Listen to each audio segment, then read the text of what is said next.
If you or a loved one are fighting retinitis pigmentosa, you've probably been told that once your photoreceptor cells die, your vision is gone forever. Current gene therapies like Luxturna or optogenetics like MCO010 are incredible, but they only work by saving or modifying the cells you have left. But what happens if the disease has already advanced and those cells are gone? That is where the massive 2026 stem cell breakthrough comes in.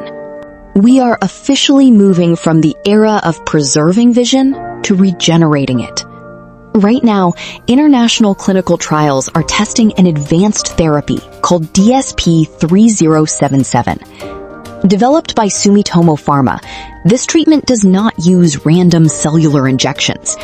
Instead, scientists use induced pluripotent stem cells, or iPS cells, to grow actual, structured human retinal sheets in a lab. These sheets contain fully organized photoreceptor cells, including the crucial rod cells responsible for your peripheral and night vision.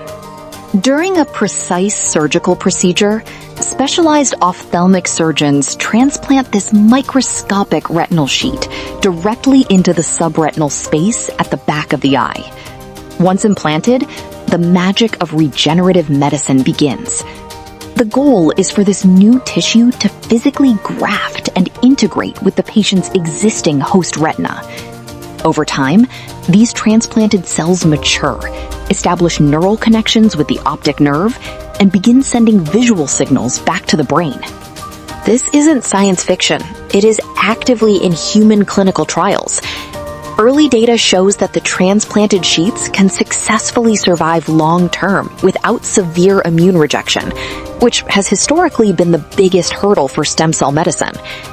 Because this is a structural transplant, it is completely gene agnostic.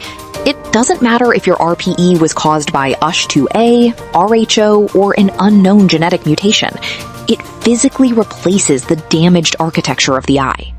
We are tracking these trials closely as they progress through the clinical pipeline. If you want to stay ahead of the curve on eye regeneration, hit that follow button and join our community. Drop your questions about stem cell therapy in the comments below, and let's discuss.